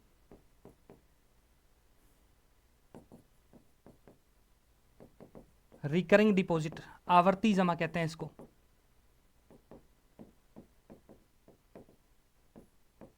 आवर्ती जमा। एमएसएफ, एमएसएफ को पेनल रेट भी कहते हैं। पेनल रेट, एमएसएफ को क्या कहा जाता है? पेनल्टी रेट भी कहा जाता है। क्या कहा जाता है? एमएसएफ को पेनल्टी दर भी कहा जाता है, पेनल्टी रेट भी कहा जाता है। ऐसा क्यों भाई? ये क्या कारण है? जुर्माना लगाने के काम आती है। जब बैंक आरबीआई के नियमों का पालन नहीं करते, बैंक सीआरआर और एसएलआर को मेंटेन नहीं करते, तो उस पर जुर्माना जो लगता है वो एमएसएफ की दर से लगता है। और वर्तमान में कितनी है? अगर बात करें वर्तमान में कितनी है, तो ये बैंक रेट के बराबर है और 5.5% है। कितने प्रतिशत है? 5.5% है। ये वर्तमान में चेंज हो सकती है 2 महीने में। फिर एक बार दोहरा रहा हूँ कि 2 महीने में चेंज हो सकती है, इसके भरोसे ना रहें। ये जब आप लेक्चर देखें या पेपर देने जाएं तो उससे पहले एक बार रिसर्च करके जाएं कि कितनी है। क्लियर है? ये अभी तक की अपडेटेड है। आज मैं जो पढ़ा रहा हूँ आज के हिसाब से तो 5.5 है। हो सकता है अब जो मीटिंग होगी आगे अप्रैल के महीने में तब जाकर भले ही चेंज हो सकती है। क्लियर है? आगे बढ़ते हैं। एमएसएफ हो गया, देखो जरा क्या क्या पढ़ लिया अपन ने। बैंक रेट हो गया, रेपो हो गया, रिवर्स रेपो हो गया, एमएसएफ हो गया, सीआरआर और एसएलआर बचा है। देखो जरा सीआरआर,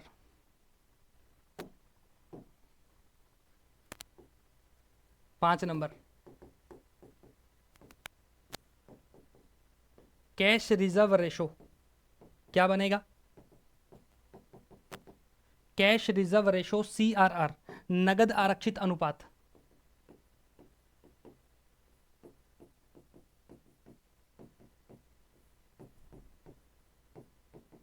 आरक्षित अनुपात बैंकों को अपना कुछ हिस्सा आरबीआई के पास रखना पड़ता है। जैसे उदाहरण से समझते हैं कि बैंकों को अपने पास जमा कुल राशि का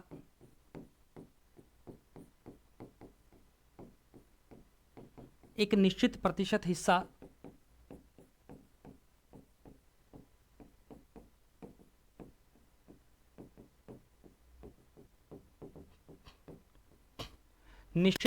हिस्सा किसके पास रखना पड़ता है? एक निश्चित प्रतिशत हिस्सा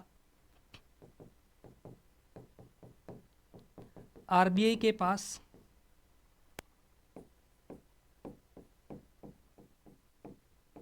जमा रखना पड़ता है, जिसे सीआरआर कहा जाता है।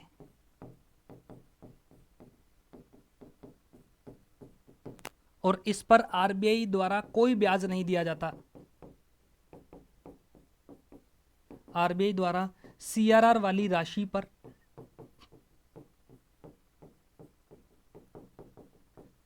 ब्याज नहीं दिया जाता।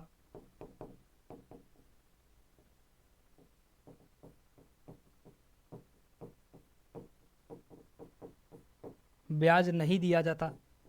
और क्या खास बात है कि ये बैंक रन की स्थिति से बचाने के लिए होता है। किस लिए होता है? इसका उद्देश्य क्या होता है? बैंक रन की स्थिति से निपटना।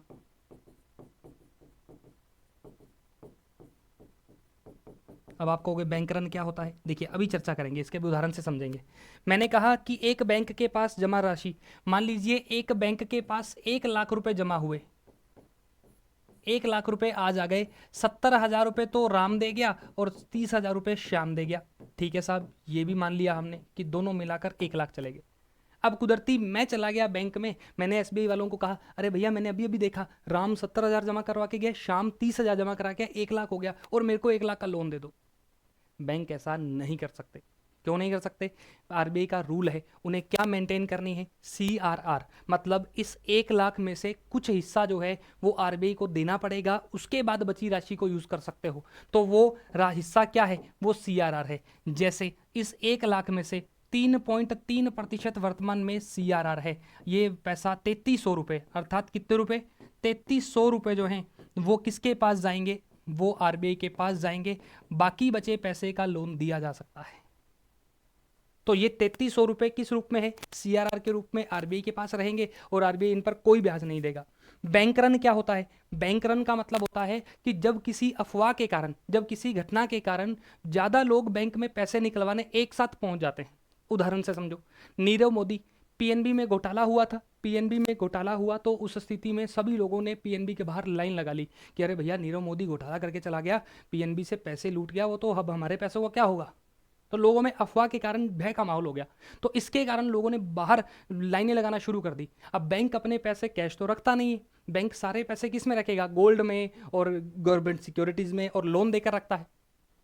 अब उन लोगों को पैसे नहीं चुकाए तो वो तो हल्ला मचा देंगे ना, पूरी इंडिया में कह देंगे अरे पीएनबी फर्जी है, पीएनबी में हो जाएगा, पीएनबी में ऐसा हो जाएगा। ऐसा कह सकते हैं, अफवाह फैला सकते हैं, जबकि हालांकि वास्तविकता में चाहे ऐसा कुछ नहीं हो। लेकिन उस परिस्थिति से निपटने के लिए बैंकों के पास क्या होगी? सीआरआर में पैसा रिजर्व में रखा होगा। वो आरबीआई को कहेंगे कि सर अरे यहाँ तो लफड़ा हो गया है, मामला ऐसे बिगड़ गया है, तो आरबीआई आदेश देगा कोई बात नहीं, सीआरआर वाले पैसे यूज करो और उनको बांटो सबको। तो ये कैसा हुआ? लोगों के जो एक साथ पैसे निकलवाने आएंगे उनसे बचने के लिए हमने किसका यूज किया? सीआरआर का। वर्तमान में क्या है? वर्तमान में 3.35%, सॉरी 3.3% है।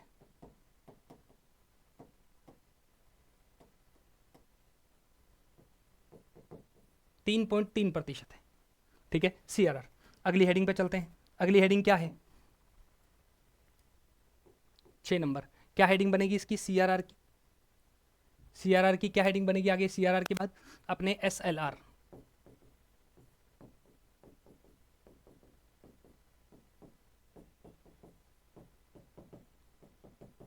Statutory liquidity ratio.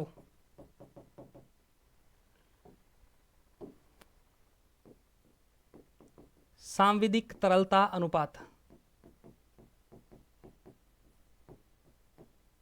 तरलता अनुपात। इसमें क्या मतलब होता है कि बैंक को अपने पास जमा कुल राशि का, बैंक को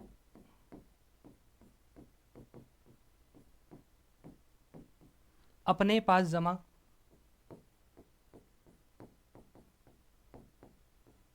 कुल राशि का, बैंक को अपने पास जमा कुल राशि का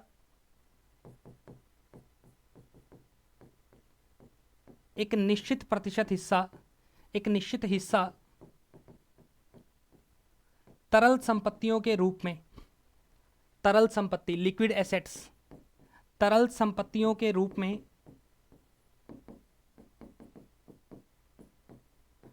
में रखना अनिवार्य होता है।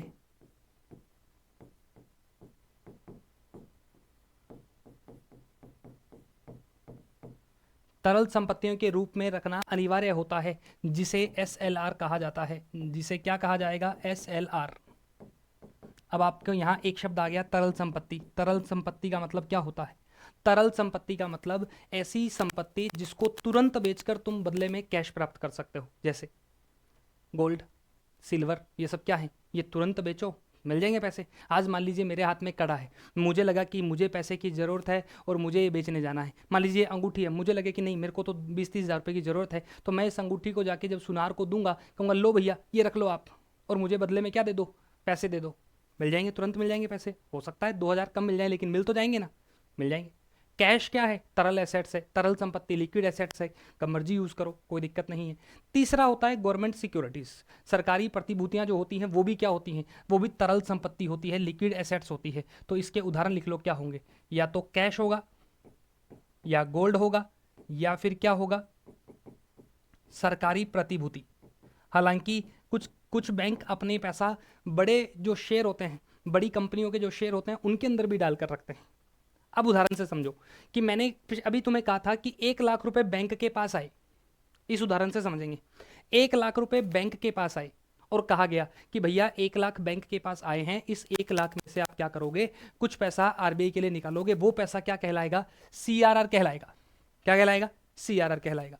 लेकिन वहीं कुछ पैसा बैंक को एसएलआर के रूप में रखना पड़ेगा, और मान के चलते हैं कि ये रेट कितनी है? 18% है।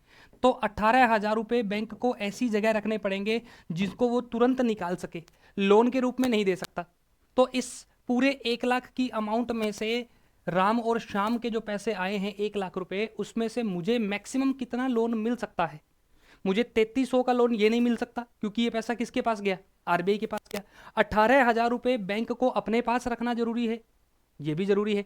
तो 18 और 3 21,000 निकाल दो। 21,300 निकालने के बाद जो पैसे बचेंगे, 78,700 रुपए का लोन दिया जा सकता है। तो एसएलआर और सीआरआर, इन दोनों में क्या होता है? इन दोनों में क्या होता है कि इन दोनों को छोड़कर बाकी बचा पैसा जो है वो एक बैंक लोन के रूप में दे सकता है। इसके इन दोनों को छेड़खानी नहीं कर सकता, इन दोनों को मेंटेन करना जरूरी है। अगर ये सीआरआर और एसएलआर को मेंटेन नहीं किया तो आरबीआई जुर्माना लगा देगा, और जुर्माना किस हिसाब से लगाएगा? एमएसएफ के रेट पे, और उसको हम क्या कहेंगे? Penalty rate. क्या कहेंगे? पेनल्टी। जुर्माने को पेनल्टी कहते हैं। तो पेनल्टी लग जाएगी अगर ये मेंटेन नहीं किया तो। सीआरआर के पास पैसा नहीं भेजा, एसएलआर के पैसा नहीं भेजा तो। क्लियर है? तो ये एसएलआर होती है। ये हिस्सा क्या कहलाता है? ये फिर लिखो, एसएलआर की सरकारी प्रतिभूतियों को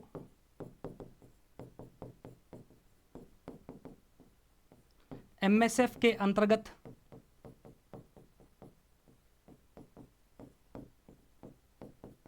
ऋण लेने पर उपयोग किया जा सकता है।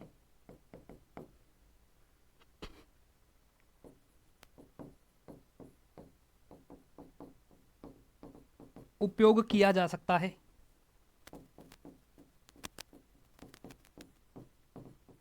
लेकिन आरआर में यूज नहीं हो सकती। रेपो रेट में जब बैंक लोन लेंगे तब इन गवर्नमेंट सिक्योरिटीज को यूज नहीं कर सकते, एमएसएफ में यूज कर सकते हैं। इसमें एमएसएफ में ऐसी कोई दिक्कत नहीं है। आगे बढ़ते हैं, अगले पे चलते हैं। एसएलआर हो गया। अब आ गया ओएमओ। लगाओ अगली हेडिंग, क्या लगाएंगे? OMO, open market operations. क्या लगाएंगे? Open market operations.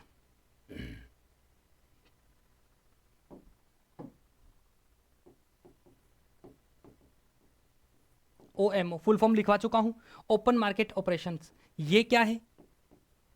सरकारी प्रतिभूतियों की खरीद। क्या है? सरकारी प्रतिभूतियों की खरीद बिक्री।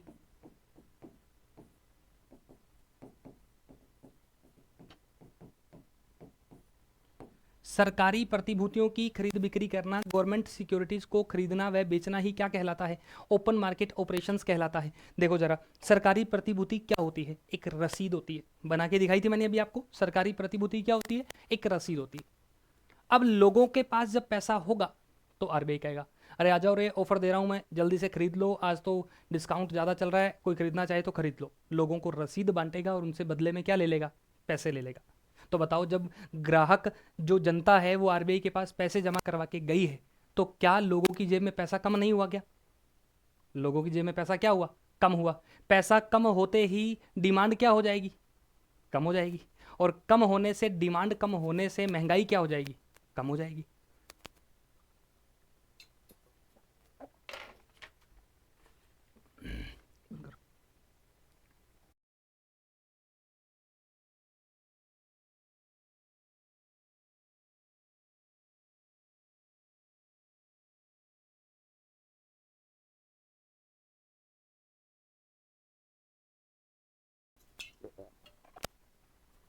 मैंने क्या कहा कि अगर सरकारी प्रतिभूतियां आरबीआई को पैसे खींचने हैं मार्केट से,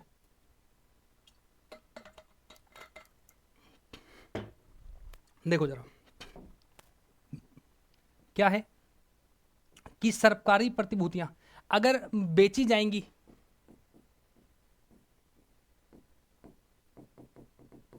बेची जाएंगी कब? जब मनी सप्लाई को क्या करना होगा? कम करना होगा।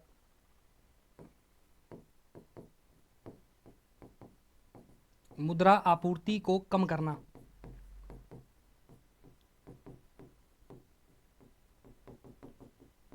और कब बेची जाएंगी? मुद्रा आपूर्ति कब कम करेंगे? जब महंगाई क्या होगी?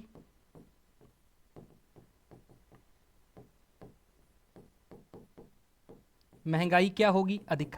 भी आरबीआई के पास एक रसीद है। आरबीआई ने कहा, अरे एक काम करो यार, ये तुम रसीद ले जाओ और बदले में मुझे क्या दे जाओ? पैसे दे जाओ। 6 महीने बाद आना, अपने पैसे वापस ले जाना और ब्याज समेत ले जाना अपने पैसे, कोई दिक्कत नहीं है। तो जब आरबीआई के पास लोग पैसे जमा करवाएंगे, आरबीआई जब बेचेगा कि ले जाओ रे, फटाफट ले जाओ, डिस्काउंट ज़्यादा चल रहा है, आ जाओ फटाफट आ जाओ, जल्दी जल्दी आ जाओ। तो जब आरबीआई ने बेची ये रसीद, तो लोगों की जेब में पैसा क्या हो गया? कम हो गया। और ये कम कब करना है? महंगाई। महंगाई है ही किस कारण? जब पैसा ज़्यादा है, इसी कारण तो महंगाई है। पैसा कम कर दो, महंगाई कम हो जाएगी। क्या हो गया? खरीदी कब जाएंगी? वापिस कब ली जाएंगी? वापिस कब ली जाएंगी? जब मुद्रा आपूर्ति बढ़ानी हो। बढ़ाने के लिए।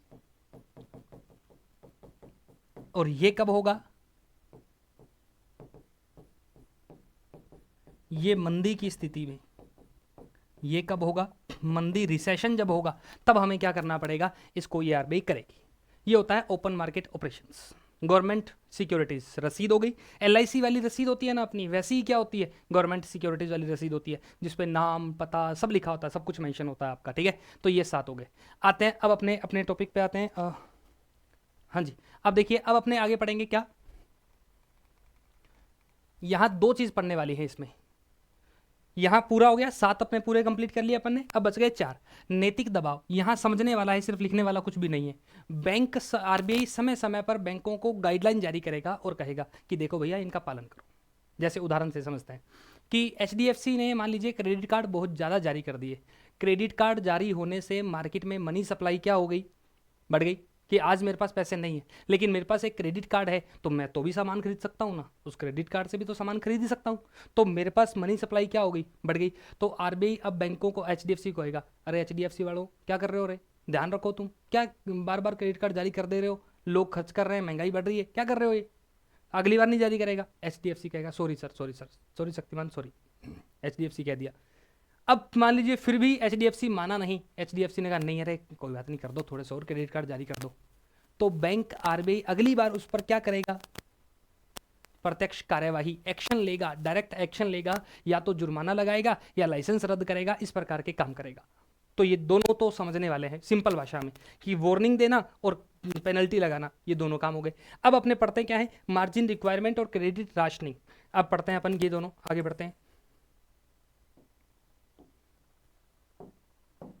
कौन से उपाय हैं? गुणात्मक उपाय। एक कौन सा है? Margin requirement. मार्जिन का मतलब क्या होता है? अंतर। कहते हैं ना कि मार्जिन ही कोनी मन तो ही कपड़ा में बेचन में मार्जिन ही कोनी, कहते हैं ना अपन की मार्जिन, मार्जिन का मतलब अंतर। होता क्या है देखो जरा, समझ लेना इसको, ये समझने में ज़्यादा काम आएगा आपका। कि मान लीजिए मेरा एक घर है, मेरा एक प्यारा सा बंगला है जिसकी कीमत वर्तमान में कितनी है? जिसकी कीमत वर्तमान में है 1 करोड़ रुपए। ये मेरा घर है, इस घर की कीमत जो है वो कितनी है? 1 करोड़ रुपए है। लेकिन आरबीआई ने रूल बना रखा है कि अभी आप क्या करोगे, आरबीआई का रूल है कि किसी भी प्रॉपर्टी के मैक्सिमम लोन अमाउंट जो होगी वो 70% होगी। मुझे कहा गया कि मैक्सिमम आपके घर के कितने रुपए मिल सकते हैं? 70% रुपए मिल सकते हैं। बोले तो 70 लाख का ही लोन मिल सकता है मैक्सिमम। मैंने कहा ठीक है सर, कोई बात नहीं। अब आरबीआई क्या करेगा? अब आरबीआई कहेगा, आरबीआई क्या कहेगा? आरबीआई कहेगा अरे भैया ये काम करो, इस 70% को बढ़ा दो। मान लो महंगाई ज़्यादा हो रखी, महंगाई क्या हो रखी है? महंगाई ज़्यादा हो रखी है, ऑलरेडी महंगाई ज़्यादा है। महंगाई ज़्यादा है तो लोगों के पास पैसे क्या हैं? ज़्यादा है। अब हमें पैसे ज़्यादा नहीं देने, हमें लोगों के पास पैसे कम पहुंचाने हैं, लोगों के पास पैसे कम पहुंचाने हैं। तो आरबीआई इस मार्जिन रेट को, इस मार्जिन रेट को कम कर देगा। और कितना कर देगा? 60। अब जो आगे लोन मिलेगा उसमें मैक्सिमम 1 करोड़ के घर का लोन कितना मिल सकता है? 60 लाख। पहले कितना मिल जाता? तो इससे मार्केट में मनी कम हुई कि नहीं हुई? मार्केट में पैसा क्या हो गया? कम हो गया। मार्केट में पैसा कम होते ही डिमांड क्या हो जाएगी? कम। और डिमांड कम होते ही महंगाई क्या हो जाएगी? समझ में आया? मार्जिन रिक्वायरमेंट समझ में आया क्या? कि एक प्रॉपर्टी के बदले जितने रुपए का मैक्सिमम लोन मिल सकता है उसकी अमाउंट को हम क्या कर देंगे? कम कर देंगे। अगर लगे कि मंदी है, अब इसका उल्टा कर लो कि अगर लगे मंदी है भैया, जब मंदी होगी, मंदी है तो मंदी की स्थिति में मतलब लोगों के पास पैसा क्या है? कम। लोगों की स्थिति मंदी क्यों है? पैसा नहीं है, डिमांड नहीं है, मंदी आ जाएगी भैया, सामान बिकेगा ही नहीं। अब लोगों की जेब में पैसा डालना है, हमें इसके बदले क्या करना पड़ेगा? पैसा बढ़ाना है। पैसा बढ़ाने के लिए इसको 70 से बढ़ाकर क्या कर देंगे? 80। अब जो लोन लेगा उसको 70 लाख नहीं, अब उसको लोन कितना मिलेगा? 80 लाख। तो मार्केट में पैसा बढ़ेगा कि नहीं बढ़ेगा? बढ़ेगा। तो ये रिमोट है, आरबीआई के पास बटन है। ये मैंने पहली लाइन क्या कही थी कि मौद्रिक नीति बटन है भैया। आरबीआई बटन दबाएगा, लोगों की जेब में पैसे कम हो जाएंगे। आरबीआई बटन दबाएगा, लोगों की जेब में पैसे क्या हो जाएंगे? बढ़ जाएंगे। तो ये वाला बटन है। मार्जिन रिक्वायरमेंट समझ में आया? तो इसमें ऋण की अधिकतम सीमा को प्रभावित किया जाता है। लिखो,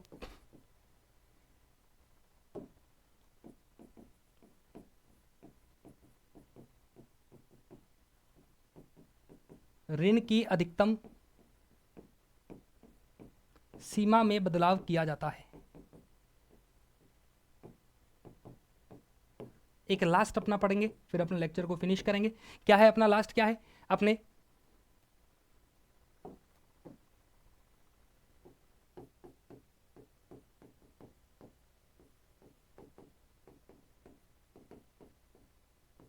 क्रेडिट राशनिंग। क्या है क्रेडिट राशनिंग? क्या होता है क्रेडिट राशनिंग? क्या होता है राशनिंग? बोले तो कि जिस भी क्षेत्र में, जिस भी क्षेत्र में पहले लोन नहीं है हम वहां तो लोन सप्लाई कर देंगे, और जहां लोन पहले से ज्यादा है वहां लोन कम कर देंगे। राशनलाइज का मतलब होता है तार्किक। क्या मतलब होता है? तार्किक। इसमें क्या इंक्लूड होता है? जैसे मान लो कि पहले कपड़ा सेक्टर में खूब सारा लोन गया, कपड़ा सेक्टर में खूब सारा लोन गया, इससे कपड़े वाली क्षेत्र में पैसा क्या हो गया? बढ़ गया। तो कपड़े में पैसा बढ़ गया, कपड़े क्षेत्र में महंगाई क्या होगी? बढ़ जाएगी। ठीक है, एक तो ये। अब हमें लगा कि हमने अपने सीमेंट उद्योग में लोन नहीं बांट रखा। अब आरबीआई कहेगा कि एक काम करो, सीमेंट वाले दाम बहुत ज़्यादा कम चल रहे हैं, वहाँ लोगों के पास पैसा नहीं है, तो एक काम करो सीमेंट वालों को लोन बांटो। सीमेंट वालों को जब लोन बांटेंगे उससे क्या होगा, उससे उस क्षेत्र में पैसा बढ़ेगा और सीमेंट से जुड़े हुए उत्पादों की कीमत क्या होगी, बढ़ेगी। तो ऋण के क्षेत्रों का तार्किक युक्त वर्गीकरण किया जाता है कि ऋण में किस क्षेत्र में ऋण देना है और किस में ऋण नहीं देना है। इसके अंदर ही आरबीआई बैंकों को भी लिमिट करता है कि कौन से बैंक को ज़्यादा पैसा देना है, कौन से बैंक को कम पैसा देना है, तो इस प्रकार की लिमिट लगाता है। तो आरबीआई लिखो, इसमें ऋण के विभिन्न क्षेत्रों को विभिन्न क्षेत्रों की सीमा का निर्धारण विभिन्न क्षेत्रों की सीमा का निर्धारण किया जाता है कि किस क्षेत्र में ऋण देना है, किस क्षेत्र में ऋण नहीं देना है, ये इसका यूज किया जाता है। तो यहां इसमें ऋण के विभिन्न क्षेत्रों की सीमा का निर्धारण किया जाता है। ये क्रेडिट राशनिंग है। क्लियर हुआ? गुणात्मक वाले और मात्रात्मक वाले दोनों प्रकार के उपाय अपन पढ़ चुके हैं। क्लियर है? रेपो रेट और यहां एक फुल फॉर्म रह गई है, देख लीजिए, फुल फॉर्म लिख देता हूं। हाँ, यहां देखिए जरा, नोट लगा के, LAF लिक्विडिटी एडजस्टमेंट फैसिलिटी,